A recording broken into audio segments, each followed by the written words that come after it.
Hi friends, UK ಅಡುಗೆ ಚಾನಲ್ಗೆ ಸ್ವಾಗತ. ಇವತ್ತು ನಾನು ಶಾವಿಗೆ ಪಾಯಸ ಹೆಂಗೆ ಮಾಡೋದು ಅಂತ ತೋರಿಸ್ತೀನಿ ಬರ್ರಿ. ಈ ಪಾಯಸನ ಎಷ್ಟೊತ್ತಿಟ್ಟರು ಗಟ್ಟಿ ಆಗಲ್ಲ ನೋಡಿರಿ. ಆ ಥರ ಯಾವ ಥರ ಮಾಡೋದು ಅಂತ ತೋರಿಸ್ತೀನಿ ನಾನು. ಇದಕ್ಕೆ ಬೇಕಾಗಿರೋ ಇಂಗ್ರೀಡಿಯೆಂಟ್ಸ್ ನೋಡ್ಕೊಳ್ಳೋಣ ಬನ್ನಿರಿ. 1 ಕಪ್ ಸಕ್ಕರೆ ತೊಗೊಂಡೇನ್ರಿ ನಾನು. 2 ಸ್ಪೂನು ತುಪ್ಪ, ಗೋಡಂಬಿ, ದ್ರಾಕ್ಷಿ, ಆಮೇಲೆ 2 ಏಲಕ್ಕಿ. ಶಾವಿಗೆ ತೊಗೊಂಡಿದ್ದೀನಿ ನೋಡಿರಿ. 1 ಕಪ್ಪು, ಒಂದು 1/4 ಲೀಟ್ರ್ ಆಗೋಷ್ಟು ಹಾಲು. ಡ್ರೈ ಫ್ರೂಟ್ಸ್ ಇಲ್ಲ ಅಂದರೆ ನಡೆಯುತ್ತೆ, ಹಂಗೆ ಮಾಡ್ಬೋದು. ಇದನ್ನ ಇಷ್ಟು ತೊಗೊಂಡೇನಿ ನೋಡಿರಿ ನಾನು. ಹಾಲು 1/4 ಲೀಟ್ರು. ಇವಾಗ ಒಂದು ಪಾತ್ರೆ ತೊಗೊಂಡೇನಿ ರೀ. ತುಪ್ಪ ಇಟ್ಕೊಂಡಿದ್ದೆಲ್ಲ 2 ಸ್ಪೂನು ತುಪ್ಪ ಹಾಕೋರಿ. ಅದಕ್ಕೆ 2 ಸ್ಪೂನು ತುಪ್ಪ ಹಾಕ್ಕೊಂಡು ಮೀಡಿಯಮ್ ಫ್ಲೇಮಲ್ಲಿ ಇಟ್ಕೊಂಡು ಬಿಸಿ ಮಾಡ್ಕೊರಿ.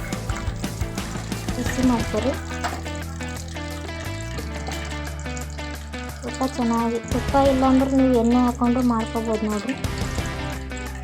ಇವಾಗ ಎತ್ತಿಟ್ಕೊಂಡ್ರೆ ಡ್ರೈ ಫ್ರೂಟ್ಸ್ ಹಾಕೋದು. ಏಲಕ್ಕಿ ಹಾಕೋಬೇಡ್ರಿ ಇದ್ರಾಗ. ದ್ರಾಕ್ಷಿ, ಗೋಡಂಬಿ, ಬಾದಾಮಿ ಇದ್ದರೂ ಹಾಕೋಬೋದು, ಆಪ್ಷನಲ್ಲಿ. ಇದಕ್ಕೆ ನಾನು ಹಾಕ್ಕೊಂಡಿಲ್ಲ ಅಷ್ಟೇ. ಇನ್ನು ಕೆಂಪಗಾಗೋವರೆಗೂ ಫ್ರೈ ಮಾಡ್ಕೊರಿ. ಗ್ಯಾಸ್ನ ಮೀಡಿಯಮ್ ಫ್ಲೇಮ್ನಲ್ಲಿ ಇಟ್ಕೊಂಡು ಫ್ರೈ ಮಾಡ್ಕೊರಿ. ಇದನ್ನ ಜಾಸ್ತಿ ಫ್ಲೇಮಲ್ಲಿ ಇಟ್ಕೊಂಡ್ರೆ ಎಲ್ಲ ಒತ್ತೆ ಹೋಗುತ್ತಿದೆ. ಗ್ಯಾಸ್ನ ಸ್ವಲ್ಪ ಸ್ಲೋ ಅಲ್ಲಿ ಇಟ್ಕೊಂಡು ಫ್ರೈ ಮಾಡ್ಕೋಬೇಕು. ಇದನ್ನ ಉಪ್ಪು ಹಾಕಿದರೆ ಇನ್ನೂ ಘಮ ಅನ್ನತ್ತೆ. ನೀವು ಎಣ್ಣೆಯಲ್ಲಿ ಕೂಡ ಮಾಡ್ಕೋಬೋದು. ಇದನ್ನ ನೋಡಿರಿ, ಫ್ರೈ ಹೆಂಗಾಗೈತಿ. ಕೆಂಪಗಾಗೋವರೆಗೂ ನಾನು ಫ್ರೈ ಮಾಡ್ಕೊಂಡೀನಿ ನೋಡಿರಿ. ಇದನ್ನ ಎತ್ತಿಟ್ಕೊಳತ್ತೀನಿ. ಈ ತುಪ್ಪ ಏನು ಕಾದೈತಲ್ರಿ, ಇದಕ್ಕೂ ಶಾವಿಗೆ ತೆಗೆದು ಇಟ್ಕೊಂಡಿದ್ವಲ್ರಿ, ಇದಕ್ಕೆ ಶಾವಿಗೆ ಹಾಕ್ಕೊತೀನಿ ನೋಡಿರಿ ನಾನು. ಶಾವಿಗೆ ಹಾಕ್ಕೊಂಡು ಶಾವಿಗೆನ ಕೆಂಪಗಾಗೋವರೆಗೂ ಹುರ್ಕೋರಿ.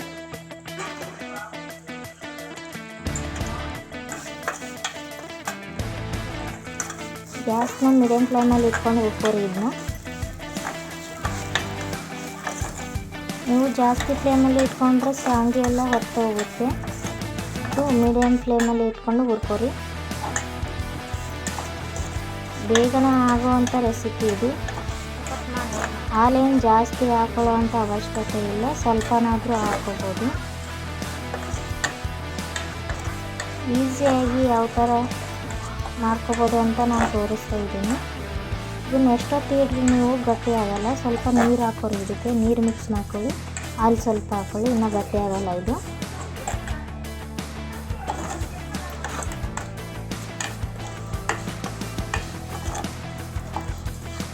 ನಾನು ಒಂದು ಇಬ್ಬರಿಗೆ ಆಗೋ ಅಷ್ಟು ಮಾಡ್ಕೊತಿದ್ದೀನಿ ನೋಡಿರಿ. ಇಲ್ಲಿ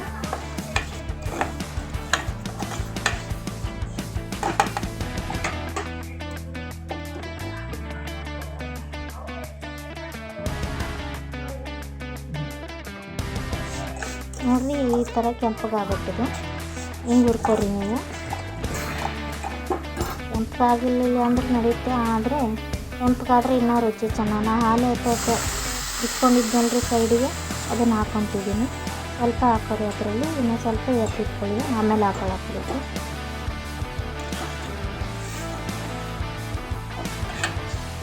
ಹಾಲು ಹಾಕಿ ಒಂಚೂರು ಕೈ ಆಡಿಸ್ಕೊರಿ. ಇದನ್ನ ಹಾಲು ಹಾಕೊಂಡ್ಮೇಲೆ ನೀವು ಸ್ವಲ್ಪ ನೀರನ್ನು ಹಾಕೋಬೋದು. ಈಗ ನಾವು ಸಕ್ಕರೆ ಹಾಕ್ಕೊತಾ ಇದ್ದೀನಿ. ಸಕ್ಕರೆ ಎಷ್ಟು ನೋಡಿ, ಎಷ್ಟು ಬೇಕೋ ಅಷ್ಟು ಹಾಕೊಳ್ಳಿ. ಜಾಸ್ತಿ ಸ್ವೀಟ್ ತಿನ್ನೋರು ಜಾಸ್ತಿ ಹಾಕೊಳ್ಳಿ. ನಾವು ಸ್ವಲ್ಪ ಹಾಕ್ಕೊತೀವಿ ನೋಡಿರಿ. ಇಲ್ಲಿ ನೀವು ಸ್ವಲ್ಪ ಕೂಡ ಹಾಕೋಬೋದು. ಇದಕ್ಕೆ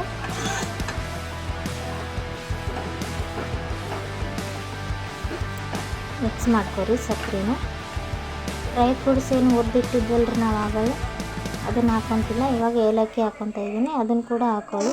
ಡ್ರೈ ಫ್ರೂಟ್ಸು ಮತ್ತು ಏಲಕ್ಕಿ ಎಲ್ಲಿ ಚೆನ್ನಾಗಿ ಬೇಯಬೇಕದು. ಇದಕ್ಕೆ ನೀರು ಕೂಡ ಈಗಲೇ ಹಾಕೋಬೋದು ನೀವು. ಒಂದು ಟೀ ಲೋಟ ಅಷ್ಟು ನೀರು ಹಾಕೋದು. ಇದಕ್ಕೆ ನಾನು ಹಾಕ್ಕೊಂಡಿಲ್ಲ. ಇನ್ನು ಬೇಯಾಗ್ತದ್ರಿ. ಚೆಂದಾಗ ಕುದಿಬೇಕ್ರಿ. ಇದೀಗ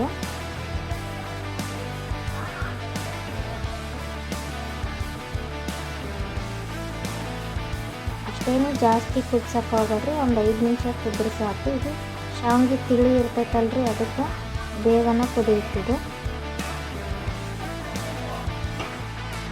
ನಾನು ಆಗಳೇ ಎತ್ತಿಟ್ಕೊಂಡಿದ್ನಲ್ರಿ, ಆ ಹಾಲು ಹಾಕ್ತೀವಿ ನೋಡಿರಿ. ಈಗ ಪೂರ್ತಿ ಹಾಕೋರಿ, ಪೂರ್ತಿ ಹಾಕ್ಕೊಂಡು ಮತ್ತೆ ಮಿಕ್ಸ್ ಮಾಡ್ಕೊಂಡು ಕುದಿಸ್ರಿ.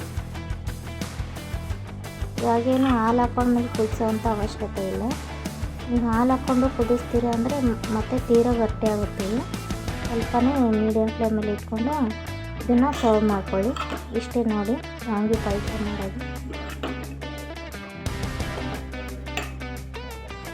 ನೋಡಿದ್ರಲ್ಲ ಶಾವಿಗೆ ಪಾಯಸ ಯಾವ ಥರ ಮಾಡೋದು. ನಮ್ಮ ಚಾನಲ್ನ ಸಬ್ಸ್ಕ್ರೈಬ್ ಮಾಡಿ, ಶೇರ್ ಮಾಡಿ, ಲೈಕ್ ಮಾಡಿ.